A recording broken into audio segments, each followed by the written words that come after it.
देखो इसमें सबसे पहले तो बता रखा है ये है ना, जो नाड़ी की गति आप लोगों ने इसमें देखना एक बार तो, है ना। क्योंकि नाड़ी की गति का सबसे पहले जो वर्णन किया है वो शारंगधर ने किया भी है ना। और शारंगधर का एक चीज़ ये भी याद रखना कि शारंगधर का जो काल है वो क्या काल बता रखा है अभी, तो 13वीं शताब्दी है ना। और दोषों के अनुसार इसमें नाड़ी की गति बता रखी है भाई। सबसे पहले तो क्या है, अपन नाड़ी की गति को कैसे देखते हैं और कौन से मेल और फीमेल में सबसे अलग अलग बता रखी है भाई, है ना।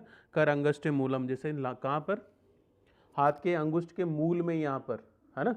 कर अंगुष्ठ मूलम, तो यहाँ से विशेष रूप से अपने को देखना है, ठीक है भाई। और दोषानुसार उसने गति बता रखी है, इसका क्वेश्चन भी आता है पीजी में।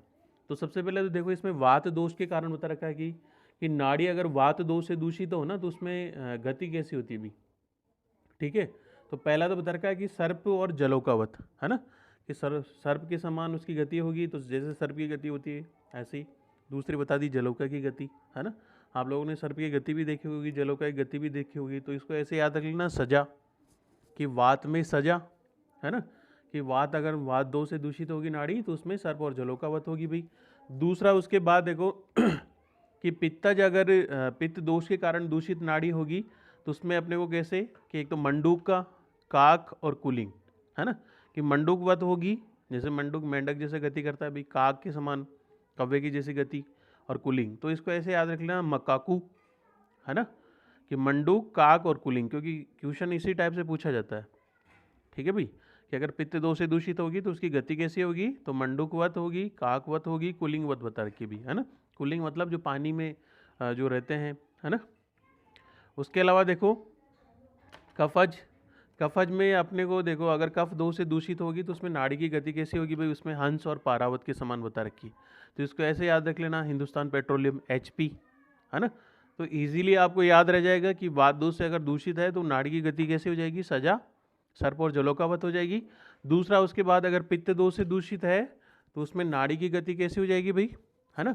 तो उसको ऐसे याद रखना, मकाकू, ठीक है भाई, कि मंडूक, काक और कुलिंग के समान, ठीक है भाई।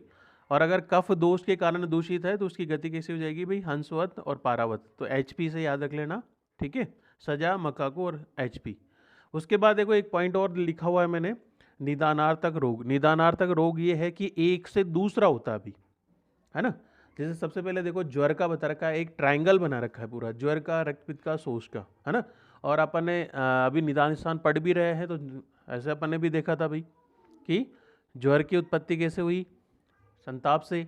फिर दूसरा बता रखा है कि ज्वर के कारण ही रक्तपित्त की उत्पत्ति बता रखी है, जैसे उसमें रुद्र, कोप, अमर्षा, अग्निनाम, ठीक है भाई, वो भी अपन ने देखा था। तो यहाँ पर ऐसे याद रखना, ज्वर से रक्तपित्त, उसके बाद शोष, है ना।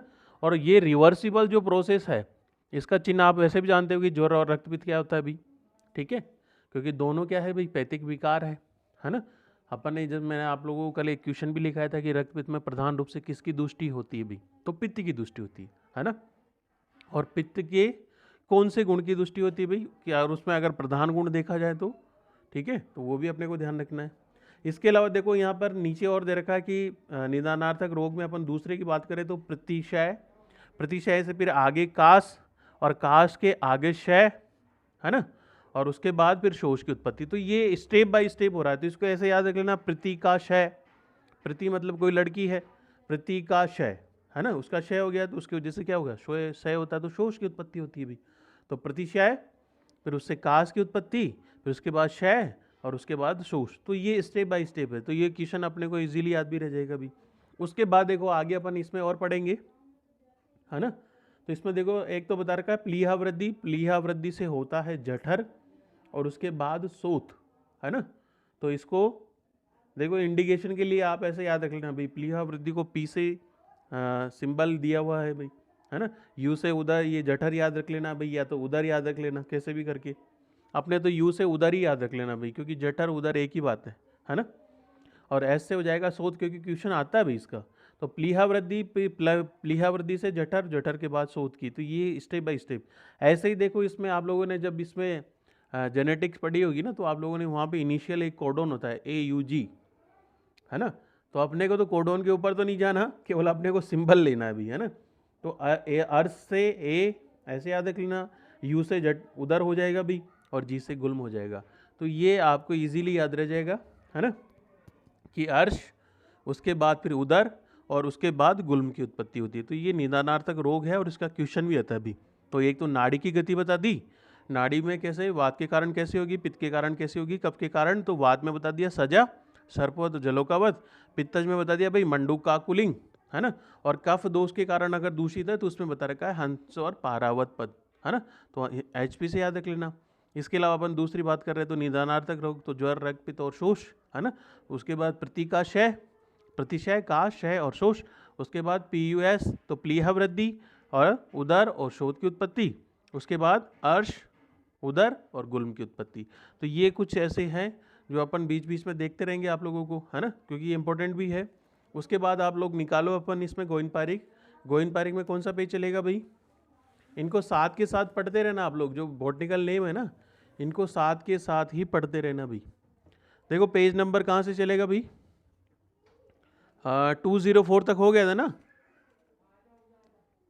यहाँ से आगे कंटिन्यू करते हैं अपन, है ना।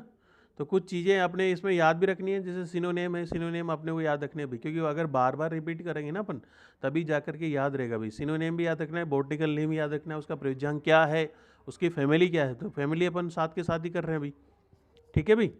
तो इसके बाद देखो धातकी, और धातकी के क्या क्या नाम है भाई, एक तो धाती पुष्प, ये वन्नी ज्वाला याद रखना भाई, है ना।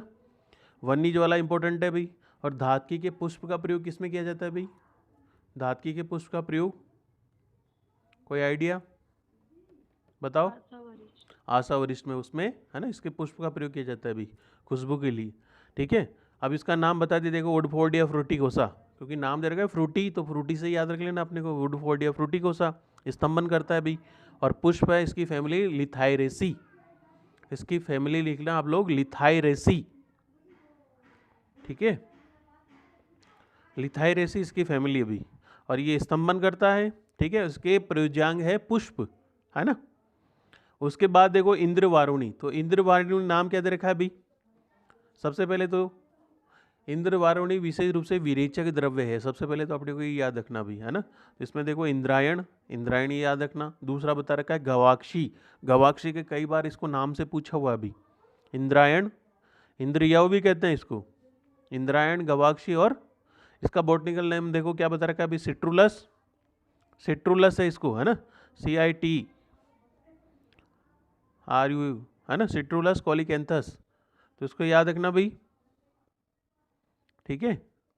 और ये तीक्ष्ण विरेचक द्रव्य है, इसका जो यूजफुल जो पार्ट है भाई फल है और मूल है। और इसकी फैमिली बता रखी है कुकुरबिटेसी, फैमिली है इसकी कुकुरबिटेसी, ठीक है भाई। इंद्रायण गवाक्षी इंद्रवारुणी। उसके बाद देखो कुष्मांड, कुष्मांड का बता रखा है भाई पेठा, है ना। एक तो कुष्मांड अपन ने देखा है जो अपन, एक तो शोधन भी बता रखा था भाई, किसका शोधन करते हैं कुष्मांड में, कुश हड़ताल का, है ना। और कुष्मांड का देखो आप लोगों ने देखा होगा कि जो पेठा बनाते हैं ना वो पेठे में भी इसका प्रयोग करते हैं अपन, ठीक है। और इसको साउथ में तो एक जो योग आप लोगों ने अगर गुरुदेव के नाम से, है ना, वो सफ़ेद दाढ़ी वाले, उन्होंने तो एक चीज़ और बता रखी है कि इसमें साउथ में इसको बहुत पवित्र माना जाता है अभी, घर के द्वार पर इसको ऐसे लटका करके बांध के रखते हैं इसको, है ना।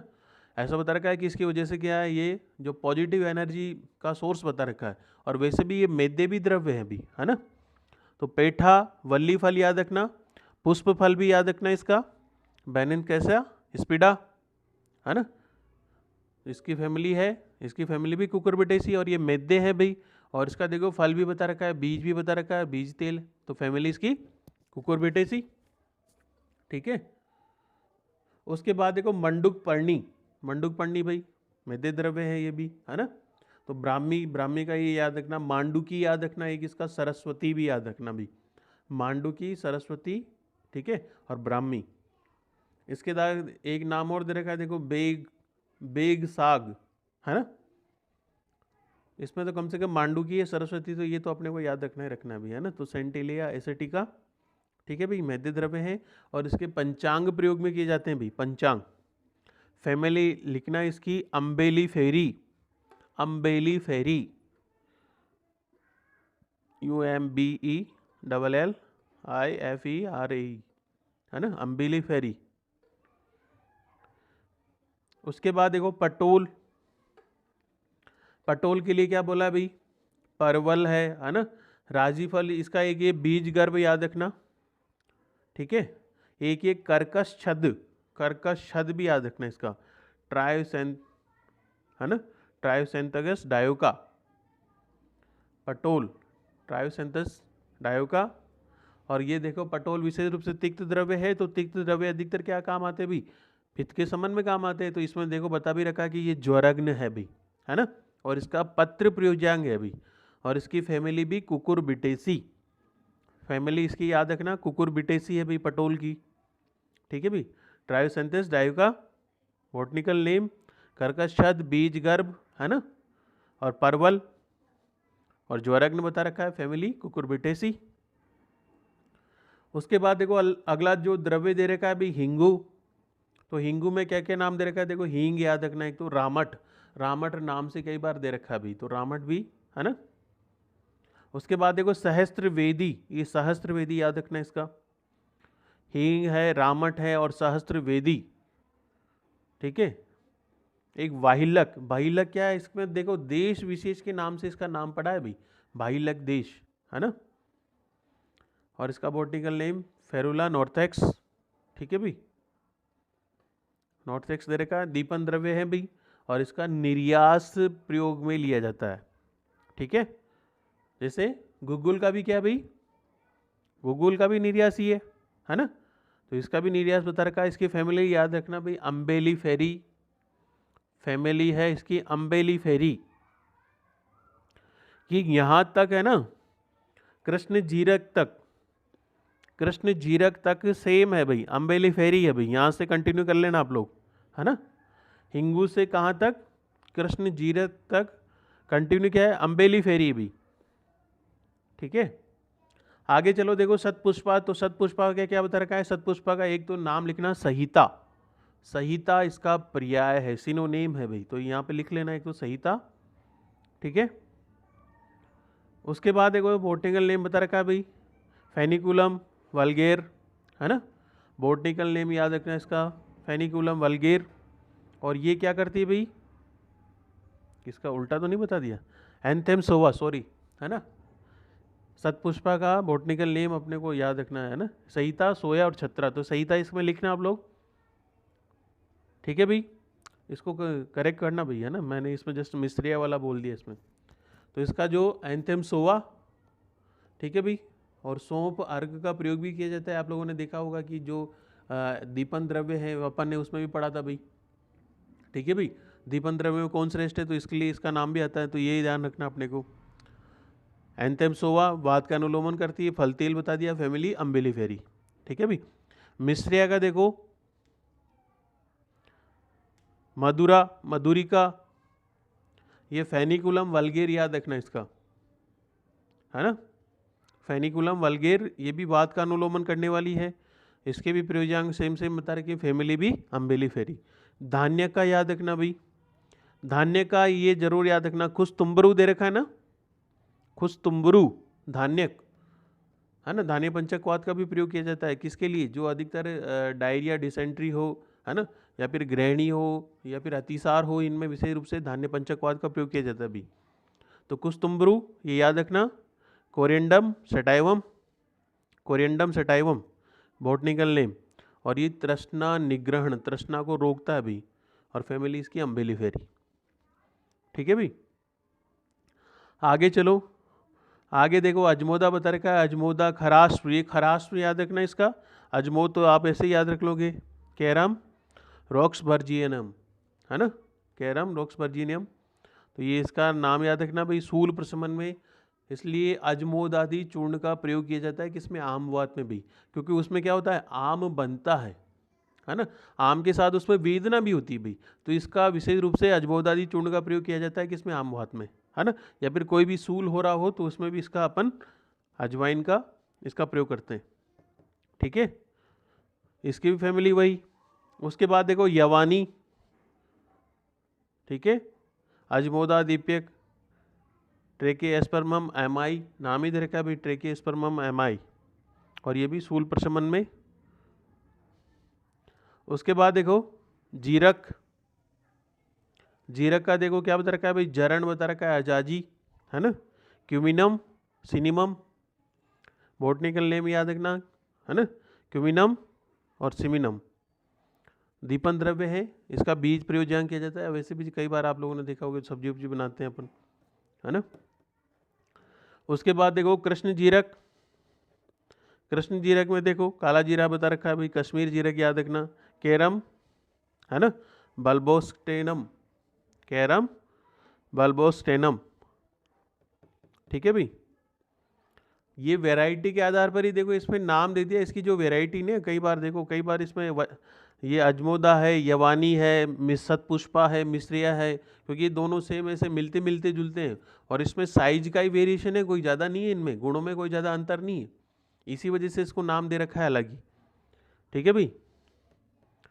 इसके अलावा देखो मंजिष्ट, मंजिष्ट का कई बार पूछा हुआ भी, एक तो योजनवल्ली याद रखना इसका, और विक्सा, योजनवल्ली और विक्सा, और रूबिया कॉर्डिफोलिया रक्त प्रसादन वाला द्रव्य है, और इसकी फैमिली है रूबिएसी, रूबिएसी, है ना, RUBIACE, ठीक है भाई, रूबिएसी फैमिली इसकी। उसके बाद देखो मदन फल, मदन फल तो वैसे भी अपन इसमें पढ़ेंगे भाई, है ना, जो वमन वाले द्रव्य हैं वहाँ पर अपन को पढ़ना है, क्योंकि इसमें श्रेष्ठ होता है भाई। तो मदन फल का बता दिया, एक तो शल्यक याद रखना, विष पुष्पक पूछा हुआ है भाई, पिंडी तक भी याद रखना, है ना, छर्दन, क्योंकि ये क्या करता है भाई, वमन के लिए श्रेष्ठ तरह का, छर्दन बता दिया, शल्यक है, पिंडी तक है, विष पुष्प है, रेंडिया स्पाइनोसा, और वमन बता दिया इसका कर्म मुख्य, और इसकी फैमिली रूबिएसी, ठीक है भाई। उसके बाद देखो क्या कह रहा है भाई, आगे चलो, गंध प्रसारणी, है ना, गंध प्रसारणी में क्या कह रहा है भाई, पर्सन, पिडेरिया फविटिडा, गंध प्रसारणी में बोटनिकल नेम याद रखना इसका, है ना, इसकी फैमिली भी रूबिएसी, ठीक है भाई। उसके बाद देखो जटामांसी, जटामांसी का कई बार पूछा हुआ है, भूत जटा, इसका तो सारे याद रखने भाई, भूत जटा है, सुलोमसा है, तपस्विनी है, नलिदा है ना, और नोडोस्टाइकस जटामांसी, बोटनिकल नेम भी इसके मिलता जुलता ही है, तो ऐसे भी आपको याद रह जाता है ये, है ना, नोडोस्टाइकस जटामांसी संज्ञा स्थापन द्रव्य है। और इसका जो मूल पार्ट बता रखा है अभी, कौन इसका जो यूज पार्ट है वो मूल है, ठीक है। फैमिली इसकी कौन सी, वेलेरिनेसी, फैमिली लिखना इसकी वेलेरिनेसी, VALERANCAE, वेलेरिनेसी, ठीक है भाई। उसके बाद देखो भृंगराज, भृंगराज में क्या बोला है भाई, केशराज है, केश रंजन है ना, मार्कव है, एक्लिक्टा, एल्बा। और ऐसा कौन सा द्रव्य है जिसमें भृंगराज की भावना बता रखी है भाई, कोई योग बताओ मेरे को, जिसमें भृंगराज की भावना का प्रयोग बता रखा है भाई।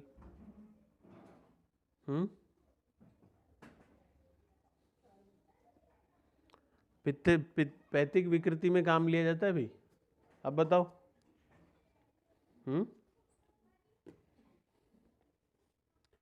अरे याद आ रहा है किसी को?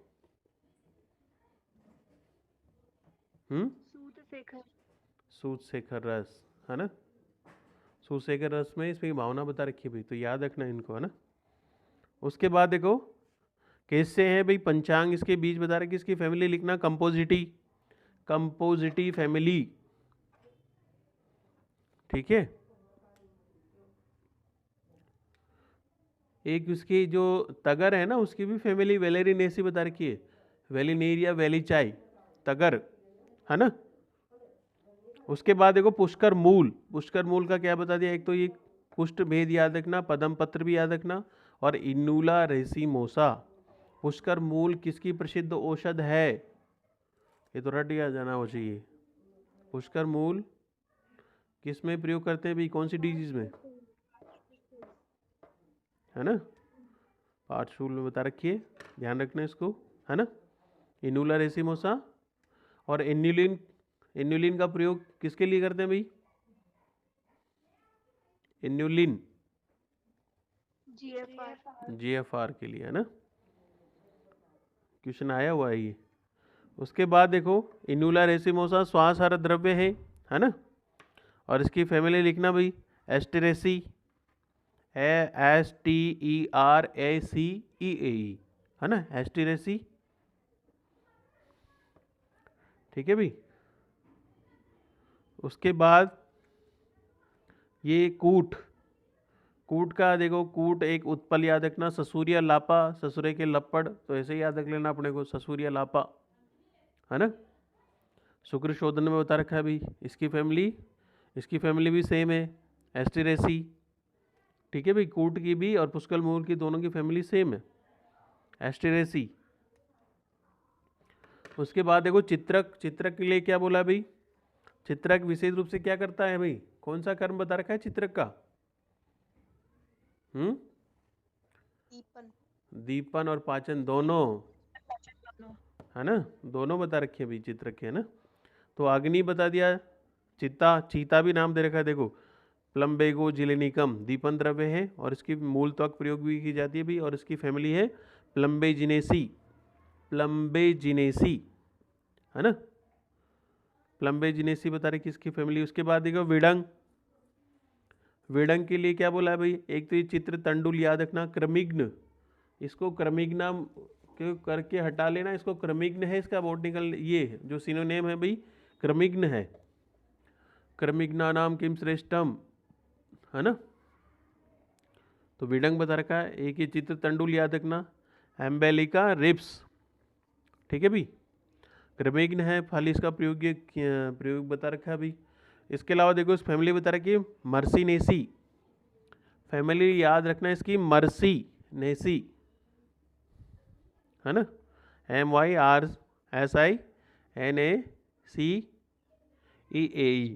ठीक है भाई, मर्सीनेसी इसकी फैमिली है। तो एक एक करके इनको कंटिन्यू अपने को पढ़ना है भी, है ना, ये अपने को चलने ही है। तो इनको डेली आप लोग ऐसे एक एक पेज को एक दूसरे से, जो अपन ने पुराना पढ़ लिया अभी, जैसे इससे पीछे वाले पेज है उनको भी अपन एक दूसरे से आप लोग पूछते रहना, है ना। मेरे को टाइम मिलेगा तो मैं भी पूछता रहूँगा आप लोगों से। ठीक है भाई, क्लास में जैसे एंड में 5-10 मिनट आपसे ये पूछ लेंगे। चलो बुक निकालो, बुक में अपन ने कहाँ तक पढ़ लिया था भाई, शायद इसमें ज्वर होला, ज्वर और रक्तपित्त हो गया था ना, रक्तपित्त और ज्वर, है ना। रक्तपित्त के उपद्रव कितने हैं भाई? ये क्वेश्चन कई बार पूछ लिया जाता है, रक्तपित्त के टोटल उपद्रव कितने हैं?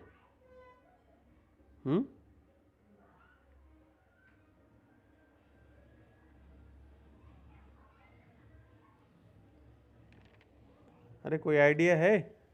इसके 11 उपद्रव है भाई, है ना, 11 रक्तपित्त के उपद्रव। रक्तपित्त कौन सी ऋतु में सुख साध्य होता है भाई? हेमंत और शिशिर। रक्तपित्त की प्रसिद्ध औषध है, कौन सी है?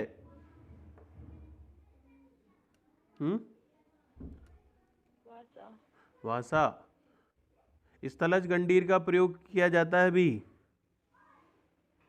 यह स्थलज गंडीर है, रक्तपित्त को प्रकोप करने वाला, रक्तपित्त को शमन करने वाला, दोनों, नन ऑफ दीज। हाँ,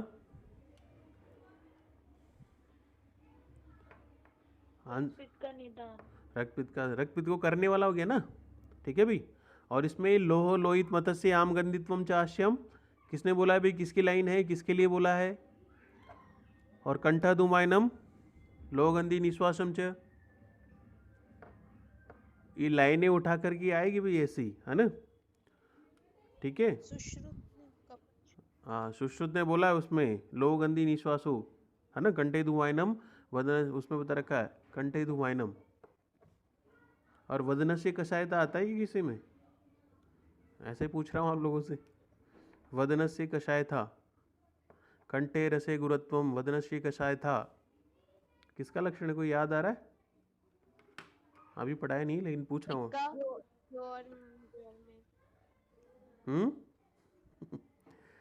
अरे ज्वर में नहीं है, श्वास, हाँ, ठीक है भाई, इनको इन चीज़ों को याद रखना। देखो ये हिट क्वेश्चन है, ठीक है। बॉस ये लोहित गंधी निश्वासों किसमें बताइए सुश्रुत में? ये सुश्रुत ने इसमें बताई, रक्तपित्त में ही तो बताइए। ये अपन उत्तर तंत्र पढ़ेंगे ना, वहाँ पे दे रखी है भाई, है ना, कि कंठ से धुआं निकल रहा है, ऐसा बता रखा है। और इसमें लो गंधी, क्योंकि इसमें क्या होगा, रक्तपित्त में रक्त निकलता है भाई, तो इसका डिगेशन होगा ना। आप लोगों ने देखा होगा कई बार अगर रक्त की बूंद भी गिरी होती तो अलग ही स्मेल आती है उसकी, तो उसके पीछे रीज़न यही है, क्योंकि यहाँ पर भी आरबीसी का डिस्ट्रक्शन होगा, तो उसकी वजह से आयरन की तो गंध आएगी, है ना। तो ये सुश्रुत ने बता रखी है किसमें, रक्तपित्त में बता रखी है भाई, ठीक है।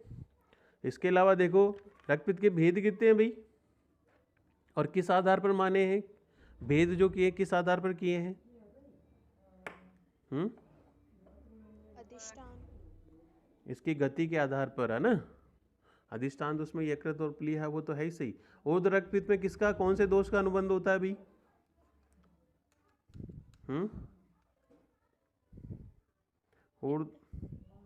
अरे ऐसे जचे जो ही मैं नहीं बोलो रे, पित्त तो है ही सही उसमें, ऊर्ध्व रक्त। हाँ ऐसे गोली मत दो भाई। ऊर्ध्व रक्तपित्त में किसका, कफ का अनुबंध होता है, कफ का स्थान बता दिया ना। और अधो रक्तपित्त में किसका अनुबंध होगा भाई, तो ये वात का बता दिया, है ना, क्योंकि दोनों अपने को याद रखने। और अगर मैं निदान की पूछूं, है ना, तो निदान बता दिया कि ऊर्ध्व रक्तपित्त का निदान है, तो क्या निदान है भाई, उष्ण दोनों के साथ आएगा। कल लिखाया था मैंने आप लोगों को, हाँ अरे लिखाया था नहीं लिखाया था भाई, ऊर्ध्व रक्तपित्त का क्या कारण है भाई बताओ? स्निग्ध प्लस उष्ण। हाँ स्निग्ध प्लस उष्ण, क्योंकि स्निग्ध वाला कहाँ से, तो अपने को ऐसे याद रख लेना भाई, क्योंकि कफ स्निग्ध होता है, और जो उर्व प्रदेश बता रखा है वो किसका है, कफ का है ना, तो स्निग्ध प्लस उष्ण। और जो अधो के लिए बता दिया भाई, अधो प्रदेश में पक्वाशय में, तो पक्वाशय में विशेष रूप से वात का स्थान होता है भाई, तो वहाँ पर उष्ण तो आएगा ही आएगा, प्लस उसके साथ अपने को ये याद रख लेना भाई, है ना। रुक्ष याद रख लेना, तो रुक्ष बता दिया भाई वात से। और ये देखो बहुत हिट क्वेश्चन है, आते हैं भाई, और इनको केवल जनरली अपन ऐसे समझ लेंगे तो इजीली याद भी रहेगा आप लोगों को, है ना, ठीक है। ऊर्ध्व रक्तपित्त क्या होता है भाई, साध्य होता है, याप्य होता है, असाध्य होता है, और किस कारण से होता है। कई बार इनके ये भी पूछ लेते हैं, क्योंकि अब आप लोगों के एसएसएन रीजन वाले क्वेश्चन आने लग गए भाई, तो इस टाइप से बड़ा क्वेश्चन भी इसमें क्या है, एसएसएन रीजन वाला क्वेश्चन इसमें बहुत अच्छा बनेगा। ऊर्ध्व रक्तपित्त साध्य होता है क्यों, वो बता दिया, कथन है, कारण है, तो कारण भी पूछ लिया उसमें, और मैं तो जरूर दूंगा, याद रखना भाई, है ना। और इसमें बता रखा है भाई किसमें, इसकी चिकित्सा भी बता रखी है भाई। स्पर्श चिकित्सा किसमें की जाती है भाई, स्पर्श तृष्णा। पोषण चिकित्सा,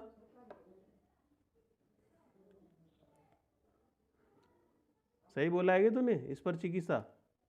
बस तृष्णा में पोषण चिकित्सा, स्पर्श चिकित्सा रक्तपित्त में।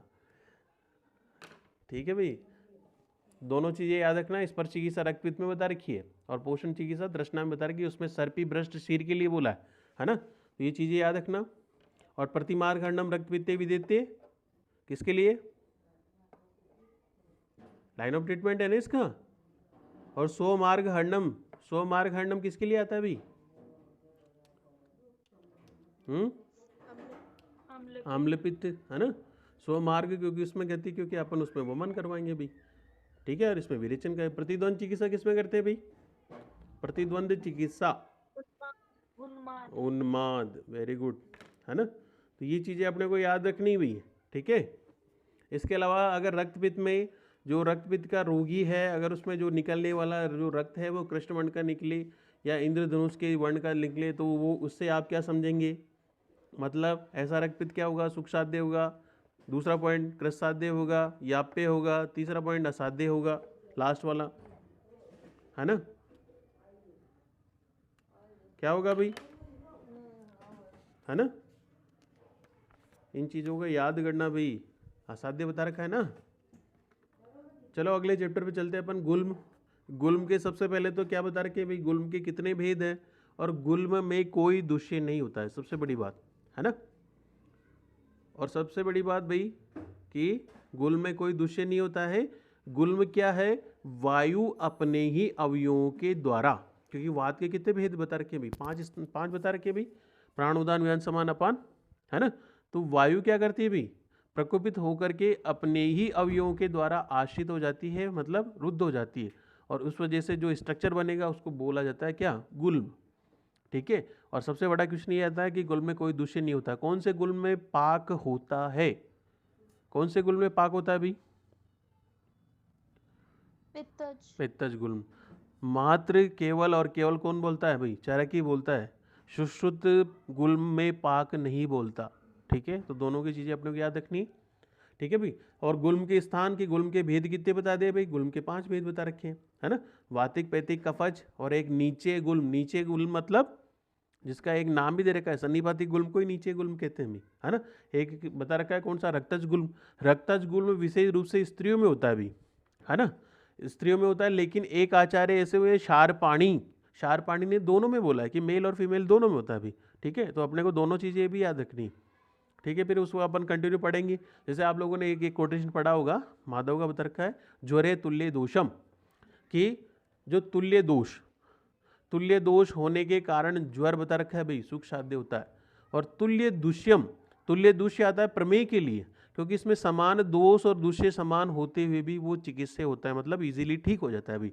और ऐसा ही लाइन आती है किसके लिए, गुल्म के लिए, रक्त पुराणत्वम की, जो गुल्म जितना पुराना होगा, क्योंकि उसकी उतनी ही बढ़िया आप चिकित्सा कर पाओगे। तो उसकी चिकित्सा करने के पीछे रीजन ये है, क्योंकि जो गर्भावस्था का काल बता रखा है, सभी आचार्यों ने क्या बोला है, मैक्सिमम 9 या 10, है ना। और जो उसकी चीज 9 ही बता रखा है ना मैक्सिमम ने, दो। और जो गुल्म की चिकित्सा बोली है वो 10 महीने बाद बोली भाई, क्योंकि 10 महीने बाद तक कोई भी ऐसा गर्भ नहीं रहता है। इसलिए क्या बता दिया भाई कि अगर 10 महीने बाद आपको उसको चिकित्सा करनी चाहिए। तो जितना पुराना होगा उतना अच्छा बोल रहा है भाई, किसके लिए, गुल्म के लिए, है ना। तुल्य दूषम बोला है भाई प्रमेय के लिए। समझ में आ रहा है मैं आप लोगों को क्या कह रहा हूँ भाई, क्योंकि अपन प्रमेय भी पढ़ेंगे आज, है ना। और इसमें देखो तो तुल्य दोषम, तुल्य दूष्य और पुराणत्वम, तो तीनों के लिए आ रहा है अभी। देखो अपन ने देखा था कि ज्वर में अपन पढ़ेंगे, जब चिकित्सा में बात करेंगे ना, तो वहाँ पे बता रखा है कि कौन सी ऋतु में जो ज्वर होता है वो सुख साध्य होता है भाई, है ना। जैसे अगर पैतिक ऋतु में हो रहा है तो पैतिक ज्वर क्या सुख साध्य होगा भाई। ठीक है भाई। अगर क्या बता दिया जैसे वसंत ऋतु में हो रहा है तो वो कफा ज्वर साध्य होगा। तो ये लाइन आती है किसके लिए, ज्वर के लिए। तो तुल्य दोषम। ठीक है। उसके बाद दूसरी पॉइंट आता है कि तुल्य दुष्यता। दुष्यता का मतलब ये है कि जैसे कफज प्रमेय है, कफज प्रमेय प्लस उसमें दुष्य क्या है, क्योंकि मेद की दुष्टि ज्यादा होती है, हालांकि इसके 10 दुष्य होते हैं, वो अपन पढ़ेंगे इसमें। लेकिन जो मुख्य दुष्य होता है वो मेद बता रखा है। और मेद और कफ समान गुणधर्मी होने के कारण जिस प्रकार आप कफ शामक चिकित्सा करेंगे तो इस वजह से क्या, मेद का भी शमन होगा। इस वजह से क्या होता है, जो कफज प्रमेय होता है वो सुख साध्य होता है भी। इसी वजह से यहाँ पे लाइन आती है तुल्य दुष्यम, क्योंकि ये तीन ही अपवाद है, तीनों अपवाद है भाई। ठीक है, तीनों अपवाद है, इसी वजह से बोलते हैं। तो तुल्य दोषम तो किसके लिए, ज्वर के लिए। तुल्य दुष्यता किसके लिए, प्रमेय के लिए। और जो लास्ट पॉइंट बता रखा है भाई पुराणत्वम, तो किसके लिए, वो गुल्म के लिए बता रखा है। तो ये चीजें अपने को याद रखनी भी, है ना। और इसके भाई यहाँ पे जो अपन निदान पढ़ेंगे सारे जो गुल्म के निदान है भाई, एक तो गुल्म के स्थान भी अपने को याद रखने भी, तो 5 भेद बता दिए भाई, है ना। और एक चरक ने एक बता रखा है प्रकृति समसंवेद और विकृति विषम संवेद।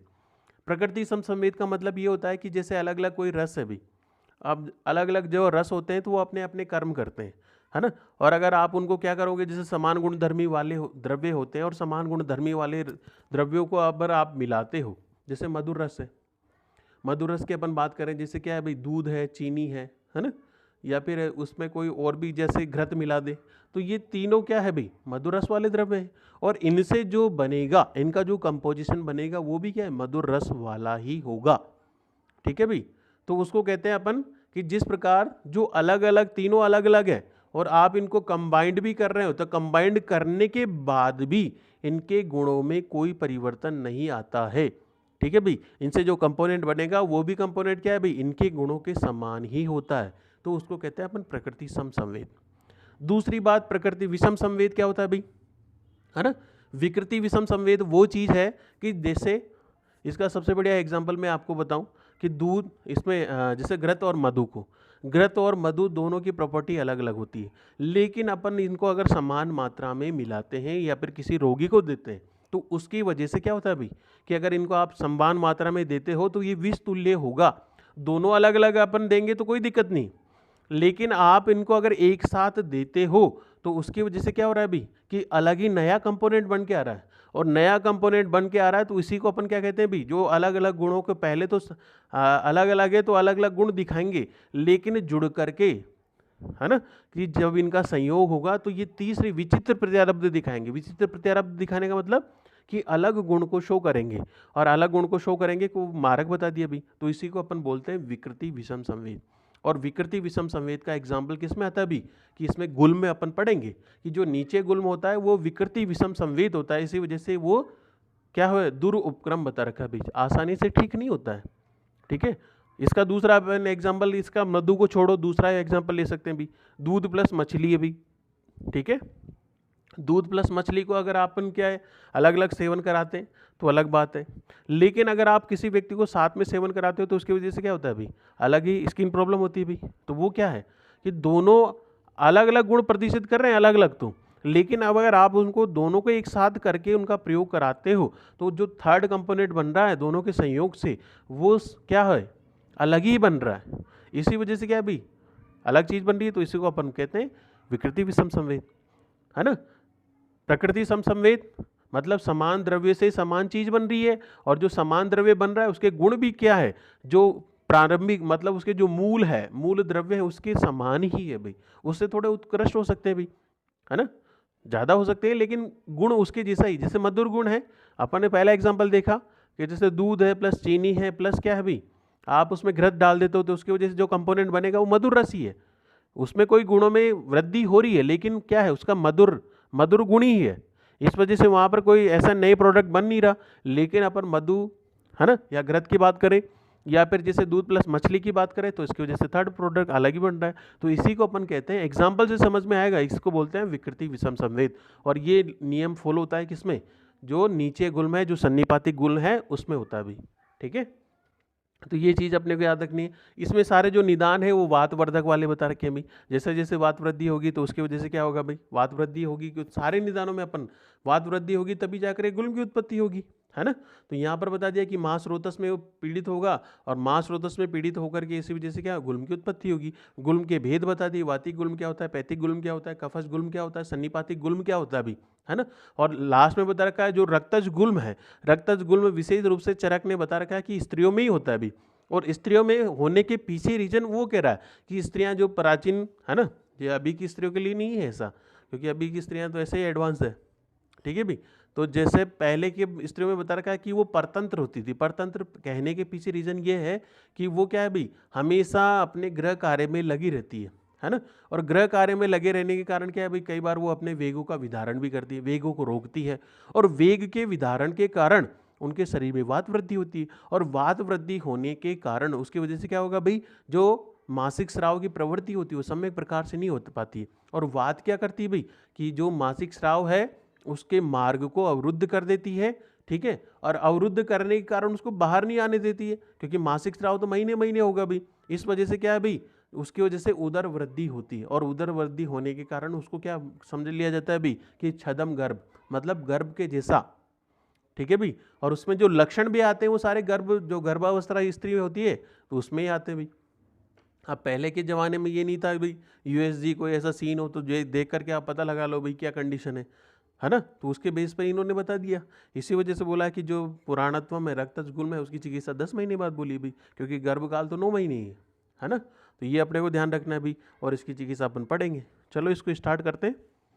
ठीक है भाई, तो इसमें देखो सबसे पहले तो अथातो गुल्म निदानम, है ना, तो गुल्म के 5 भेद बता दिए, और इसमें देखो एक विमर्श में आप लोगों को मिलेगा, विमर्श में दे रखा है गुड वेस्टेन, है ना, कि गुल्म शब्द कैसे बना है, जिसका गुल्म का शाब्दिक अर्थ होता है बांधना, इसको टिक करना भी, शाब्दिक अर्थ बांधनम होता है इसका, है ना। और एक सुश्रुत का कोटेशन दे रखा है, देखो बहुत अच्छा कोटेशन है, इसको टिक करना, हद्न नाभि अनंतरे, कि हृदय नाभि और इनके बीच में, है ना, विमर्श में दे रखा है देखो हृदय नाभि अनंतरे ग्रंथि संचारी यदि व चलम, कि एक ग्रंथि का निर्माण होता है हृदय और नाभि के बीच में, वो चलायमान भी हो सकती है या फिर स्थिर भी हो सकती है ना। वृत्ति या चलम उपानम छ गुल्मम इति कीर्तितम, तो उसको अपन क्या कहते हैं, उसको गुल्म कहते हैं, इसको टिक करना भी, है ना, इसको टिक करना। इसके बाद देखो कोटेशन नंबर 3 पे चलो, कोटेशन नंबर 3 पे क्या बात कर रहा है भाई, ईयम खलु पंच गुल्मा भवंती, ये 5 गुल्म होते हैं भाई, तो इसको टिक करो, 5 गुल्म हो गए। उसके बाद देखो उनके नाम बता रहे कि वातिक गुल्म, पैतिक गुल्म, श्लेष्म गुल्म और नीचे गुल्म। नीचे गुल्म को वेरी वेरी गोले में बंद कर लेना, क्योंकि कई बार एक ही नाम से सिंपल ऐसे क्वेश्चन ही पूछ लिया जाता है। नीचे गुल्म किसे कहते हैं भी, तो सन्निपाती गुल्म को ही नीचे गुल्म कहते हैं, है ना। ठीक है भाई, तो ये भेद बता दिए। इसके अलावा देखो शोणित गुल्म मिति, तो रक्तज गुल्म बता दिया। ठीक है, और यहाँ नोट करके ऊपर लिखना कि गुल्म के उपद्रव कितने होते हैं। गुल्म के उपद्रव होते हैं 8, है ना।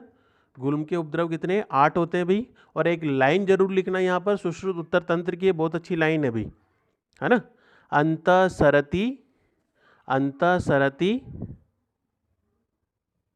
यस्मा च, अंतःसरति यस्मा च न पाका, अंतःसरति, है ना। और इसके कहने का मतलब ये है, पहले इसको लिख लो आप, अंतःसरति यस्मा च न पाका। ठीक है भाई, वहाँ पर जो बता रखा है कि गुल्म की उत्पत्ति कैसे होती है, जैसे पानी का बुलबुला भाई पानी में ही बनता है और पानी में ही नष्ट होता है, इसी प्रकार से क्या होता है जो गुल्म की उत्पत्ति है वैसे भी ऐसे होती है भाई, है ना। अंतःसरिति यस्माचरम न पाका, कि ये पानी में बनता है और इसमें पाक नहीं होता, तो इसका मतलब ये है, ये सुश्रुत उत्तर तंत्र की लाइन है भाई। ठीक है भाई, इसके बाद देखो क्वेश्चन नंबर 4 के ऊपर देखो, 4 के ऊपर देखो विमर्श में दे रखा है कि गुल्म रोग में दोषों के प्रकृति समसंवेद होने के कारण, सन्निपातिक गुल्म में देखो क्या बोला है, विकृति विषम संवेद होने के कारण, है ना। इसको अलग से पढ़ने के लिए बोला है, अलग से पढ़ने के लिए क्या बोला है, क्योंकि इसकी चिकित्सा अलग से बोलेगा, इस वजह से इन्होंने बोल दिया। ठीक है भाई, क्वेश्चन नंबर 4 पे चलो। क्वेश्चन नंबर 4 में क्या कह रहा है भाई, यहाँ से टिक करना, उवाचम मतलब बोला है, तो क्या बोला है भाई, खत्मी हो भगवानम पंचानाम गुल्मानम विशेष, कि यहाँ पर 5 गुल्म होते हैं भाई, ऐसे ऐसे होते हैं। लेकिन यहाँ पे देखो एक लाइन, इसको टिक करना, नहाम।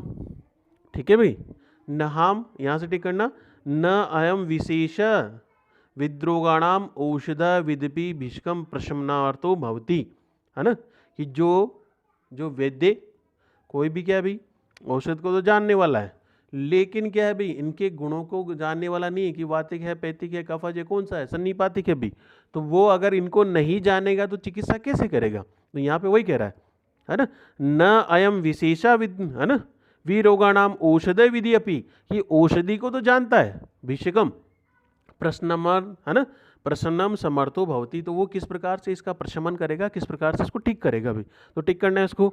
उसके बाद देखो क्वेश्चन नंबर 5 में चलो, तमोवाचम भगवान आत्रे, तमोवाचम भगवान आत्रे में कौन सा सूत्र है भाई, बताओ। काफी दिन हो गए मेरे को सूत्र भी पूछे आप लोग। हाँ, प्रति संस्कृता। और ये समुत्थान, समुत्थान किसका पर्याय है भाई, देगा ना, समुत्थान बताओ, निदान का। और संस्थान होता तो रूप, है ना। तो इसको देखो, समुत्थानम पूर्वलिंगम वेदना उपशमय विशेष विज्ञानम भरती, तो यहाँ पे कह रहा है, यहाँ टिक नहीं करना है अपने को, यहाँ पर बता रखा है कि उनके क्या क्या पूर्व रूप है, क्या क्या चीजें अपने को पढ़नी। तो क्वेश्चन नंबर 6 पे चलो। क्वेश्चन नंबर 6 पे देखो, सबसे पहले बता रखी है पहली लाइन पे, यदा पुरुषो वातलो विशेषणम, कि जो व्यक्ति क्या करता है भी, जिसके शरीर में वात वृद्धि हो।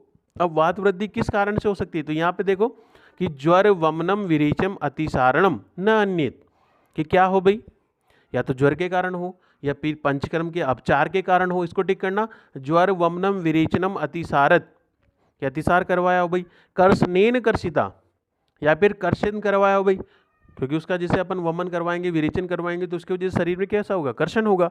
ठीक है, इसके अलावा देखो, कर्षणेन कर्षितो वातल आहार अति, या फिर ऐसा व्यक्ति हो जो वातिक आहार का सेवन करता हो भाई। ठीक है, शीतम च विशेषणम अति मात्रम, की ठंडी चीज़ों का ज़्यादा प्रयोग करे, अस्नेहम पूर्वम च वमनम विरेच पिबेत, ये लाइन को जरूर टिक करना भाई, अस्नेहम पूर्वे वा वमनम विरेचने पिबती, कि जिस व्यक्ति को अपन स्नेह, है ना, विरेचन वमन विरेचन तो करा रहे हैं, लेकिन स्नेह का कोई प्रयोग ही नहीं करवा रहे भाई। तो एक तो ये, इसके अलावा देखो थर्ड लाइन पे चलो, थर्ड लाइन में क्या कह रहा है अभी, अनुदीर्णम चाहे छर्दी उद्रेत, की छर्दी का मतलब उसकी वॉमिटिंग ज़्यादा हो रही हो भी, उदीर्णम चाहे वातमूत्रम पुरुषा वेगा निरुद्धि च, या फिर मलमूत्रों का ज़्यादा शरीर में रुकावट हो रही है भाई, या फिर उनकी प्रवृत्ति ज़्यादा हो रही है, ऐसा दोनों चीज़ें कह रहा है। इसको टिक करना, अति शीतो वा पिबती, कि ठंडी चीज़ों का ज़्यादा सेवन करता है भाई, अति शीतो वा पिबती, है ना। इसके अलावा देखो फोर्थ लाइन पे चलो, नव उदकम अति मात्रम अति शोभशीणम व यानेन याति। या तो क्या बता रखा है अभी, अत्यंत भोजन करने के बाद क्या बता दिया भाई, या तो पानी पी खूब पीता है अभी, है ना, नवोदगम अति मात्रम च पानी। इसके अलावा देखो अति शोभिणम व यानेन याति, या तो फिर ऐसी गति जिस प्रकार से कोई स्पीड वाला कोई यान हो। अब पहले तो ऊँट घोड़ा यही होता था, तो उन्हीं की बात कर रहा है यहाँ पे कि स्पीड वाली, जैसे कोई ट्रेन में सवारी कर रहा है तो ट्रेन में भी उसकी वजह से क्या होती है, वात वृद्धि होती भी। तो यहाँ पे देखो वही कह रहा है अति शोभिणम की शोभ उत्पन्न कर दे, व यानेन याति की उसमें गति करे भाई, या तो फिर उसमें ट्रेवल करे। इसको टिक करना, ठीक है। अति व्यवाय व्यायाम, व्यायाम के लिए बता दिया, व्यवाय के लिए बता दिया, मद्य शोक करुचि इनकी सभी के लिए बता दिया, अभिघात या फिर कोई बाहर से कोई किसी ने पीट दिया हो ऐसा बता दिया। इसको टिक नहीं करना, इसको इसके जस्ट नहीं ऊपर पीछे वाले को करना विषमाशनम, इसको टिक करना भी, विषमाशनम शयनम स्थानम संक्रमण सेवी व भवती, कि जो व्यक्ति क्या करता हो भाई, विषम भोजन करता हो, कभी कम खाता हो कभी ज़्यादा खाता हो ऐसा बता दिया, विषम शयन करता हो या फिर विषम स्थान में गमन करता हो, संक्रमण या फिर जैसे घूमता ही रहता हो भाई, कैसे जैसे आप लोगों ने बता रखा है, आप लोगों ने एक चीज़ देखी होगी कि जो ज़्यादा गमन करता है मतलब जो ज़्यादा दूर तक गति करता है उसके शरीर में वात वृद्धि होती है भी, है ना। तो इसमें ये काम की चीज़ें कर लेना। तो ये सारे निदान बता रहे हैं कि किसकी, वात के प्रकोप की।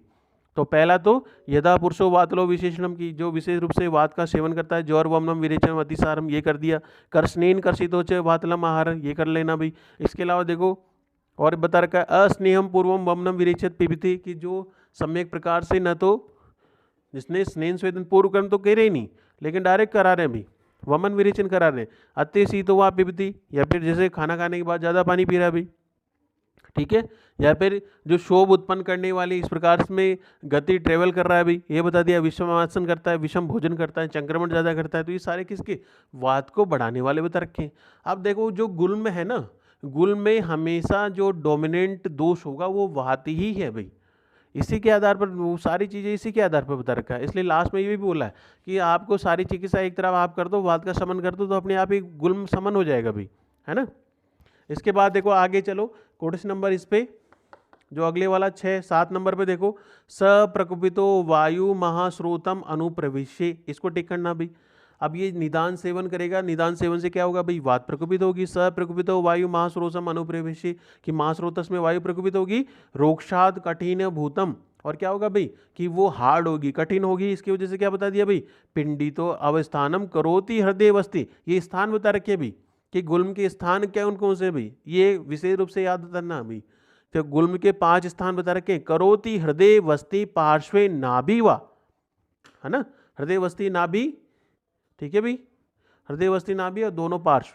तो गुल्म के स्थान कितने होते हैं भाई, गुल्म के 5 स्थान है, गुल्म के 5 भेद हैं और ये इंपॉर्टेंट है भाई। तो करोति हृदय वस्ति पार्श्वे नाभि वा, वो सूलम उपजनेति, कि यहाँ पर सूल उत्पन्न करेगा, ग्रंथि अनेक विधानम या फिर ग्रंथि की उत्पत्ति करेगा, ठीक है भाई। और इसी को लास्ट में देखो सपिंडित्वाद गुल्मम इत्यभिधीयते, जो गुल्म स्वरूप जो गोली जैसा स्ट्रक्चर बन जाएगा उसी को अपन क्या कहेंगे भाई, गुल्म कहेंगे। गोली में हमेशा दोष क्या होते हैं भाई, आइडिया बताओ मेरे को, गोली गुल्म, गुल्म को छोड़ो आप, तो ग्रंथि आ जाए ना, ग्रंथि में दोष होते हैं क्या, वात कफ, वात और कफ। अरे देखो हमेशा गोली कैसे बनेगी, जैसे कफ है, कफ कैसा होता है, स्निग्ध होता है ना। अब स्निग्ध को हवा के द्वारा सुखा दो तो सूखने के बाद वो कैसा बनेगा, सूख जाएगा ना, स्ट्रक्चर ऐसा बन जाएगा, गोली बन जाएगा भाई। तो अपना ऐसा याद रखना कि ग्रंथि में हमेशा वात और कफ ही होते हैं भाई, फिक्स है ये, है ना। तो इसको टिक करना। उसके बाद देखो क्वेश्चन नंबर 7 पे चलो, तो यहाँ पर देखो इसके लक्षण बता रखे हैं कि जो वातिक होता है ना गुल्म, तो उसमें क्या क्या लक्षण होंगे देखो। तो पहली लाइन को करना भाई, स मुहुर धमयति मुहुर अल्पम आपद्यते, इसको टिक करना भाई कि इसमें कैसा होगा भाई, थोड़ा थोड़ा, है ना, दमन होगा ऐसा बता रखा है भाई, कि संकुचन होगा ऐसा ऐसा बता रखा है। तो इसको टिक करना, स मूर धमति मूर अल्पम आपद्यते, इसको टिक करना। उसके बाद देखो सेकंड लाइन पे दे रखा है, मूर पिपलिका संचारम इवा अंगीसु, कि जैसे हाथ पैरों में चीटियां चल रही है, इसको भी टिक करना, मूरम पिपलिका संचारम इवा अंगीसु, ठीक है भाई। इसके बाद देखो इसी लाइन में आगे चलो, सुप्ति हर्षो प्रलय उदय बहुलम, कि उसके शरीर में क्या होगा भाई, सुप्ति बता दी, है ना, हर्ष होगा, प्रलय बता रखा है। तो ये एक तो ये काम का जो है मोर धमेति मोर अल्पम आपद्यते मोर पिपलिका संचारम, ये वाक्य से कि हाथ पैरों में चींटियां चल रही है अभी, है ना। सुप्ति, हाथ पैरों में बिल्कुल जैसे नंबनेस ऐसी कंडीशन है अभी, ये बता रखा है। इसके अलावा देखो थर्ड लाइन में बता रखा है, थर्ड लाइन को टिक करना, सूचेव शंकुनेव, सूची मतलब सुई के समान वेदना हो रही भी, शंकु, है ना। च अभी विद्यमानम मन्यते, कि उसको ऐसा फील होगा जैसे कोई शिव चिबो रहा हो मेरे, है ना। सूचेव शंकुनेव च अभी विद्यम आत्मनम मन्यते, अपने आप को ऐसा फील होगा, इसको टिक करना, है ना। उसके बाद देखो दिवसांते ज्वरांते, जैसे जैसे वात का प्रकोप बढ़ता है भाई, जैसे दिवस के अंत में बता दिया, भोजन के अंत में बता रखा है, तो इसको टिक करना। दिवसांते ज्वरंती शुष्यति च आशय, मुख का शोष होगा, मुख सूखेगा, और उच्च श्वासम रुद्धते, कि उसके श्वासावरोध रुचि भी, इसको भी टिक करना, है ना। इसके अलावा देखो प्लीहा आटोप कुंजनम, इसी में फोर्थ लाइन में प्लीहा आटो बता दिया, आंत्र कुंजनम च विपाक, है ना, कि प्लीहा वृद्धि होगी, आटो गुड़गुड़ाहट ऐसी कंडीशन बता दी भाई, आंत्र कुंजनम हाथों में आवाज आएगी, विपाक उदावर्त बता दिया भाई, अंगमर्द बता रखा है, सिर शूल, है ना। व्रग्न मतलब वृद्धि रोगों की बात कर रहा है अभी, ठीक है, वृद्धि रोग भी माने। इसके अलावा देखो अनेशे उपद्रवंती, तो अनेक प्रकार के उपद्रव होंगे, तो प्लीहा आंत्र, है ना, कुंजनम विपाका च उदावर्तम अंगमर्दम मन शिरा च संकम शूलम व्रग्नम रोग च उपद्रवंती, तो ये अनेक प्रकार के उपद्रव होंगे, तो इसको टिक करना भी, है ना। एक तो मोर दमेति मोर अल्पम पिपलिका अंगारिसु, ये अपने को ध्यान रखना है। दिवशांति ज्वरांति, जिस जैसे वात का प्रकोप होता है, ठीक है। इसके अलावा देखो आंत्र कुंजनम च विपाको, जो इसके उपद्रव बता रखे वो अभी अपने को याद रखने भी। आगे चलो,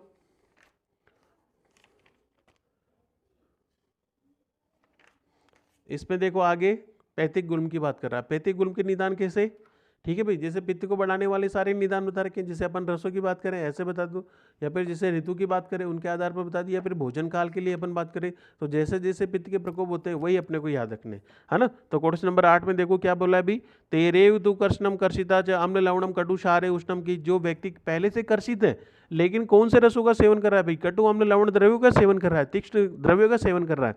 इसके अलावा देखो इसको जरूर टिक करना आपने, तो मध्य हरित फला अम्लानाम विदाही च शाक धान्य, है ना, कि जो क्या है मध्य का सेवन कर रहा है, हरितक मतलब जो मसाला वर्ग है पूरा, मध्यम हरितम फल अम्लानाम विदाही च, कि जो विदाई अन्न का सेवन करे, फलों का, कौन से, अम्लीय द्रव्यों का, ठीक है भाई, इनका सेवन करे। इसके वजह से देखो और क्या बोला है अभी, शाक धान्य मासम च उपयोगम च अजीर्णम अधिशनम, जो अजीर्ण, अजीर्ण में भाई क्या करे, अजीर्ण की उत्पत्ति बता दी, अधिशन करे, भोजन करने के बाद भी भोजन कर रहा है अभी, रोगक्षम च, या फिर रुक्षता के, रुक्ष द्रव्यों का भी ज़्यादा सेवन कर रहा है। तो इसमें देखो च आमाशय वमनम अतिवेलम संधारणम, कि जो आमाशय में क्या हो रहा है अभी, बार बार इनके कारण क्या हो रहा है अभी, कि वमन का वेग बार बार उत्पत्ति हो रही है भी, आमाशय वमनम च अतिवेलम संधारणम, वात आतप च अतिसेवमानम, जिसने वात और आतप का, वायु प्लस जो तेज है उसका ज़्यादा सेवन किया, अतिसेवमानम, पित्तम स मारुतेम प्रकोपम, यहाँ पे देखो क्या बोला भाई, पित्त के साथ साथ वात के साथ साथ पित्त की भी प्रकोपित होती है, तो यहाँ पे वही कह रहा है पित्तम स मारुतेन प्रकोपम आपद्यते, इसको टिक करना भी, है ना। तो इसके जो निदान है काम काम के, एक तो ये मध्य हरित फलाम्लानाम विदाही च साकम, ये करना। इसके अलावा देखो सेकंड लाइन में आमाशय वमनम च अतिवेलम संधारणम, ये काम का है। वात आतप च अतिसेवमानम पित्तम च मारुतेन प्रकोपम आपद्यते, इसको टिक करना भी। अब इसके अलावा देखो एक नोट करके लिखना, आप लोग नोट करके लिखना कि कफज गुल्म और पैतिक गुल्म, है ना, कफज गुल्म और पैतिक गुल्म वस्ती प्रदेश में नहीं होता है, ठीक है भाई। तो कफज गुल्म और पैतिक गुल्म वस्ती में नहीं होता है, ठीक है। इसके अलावा देखो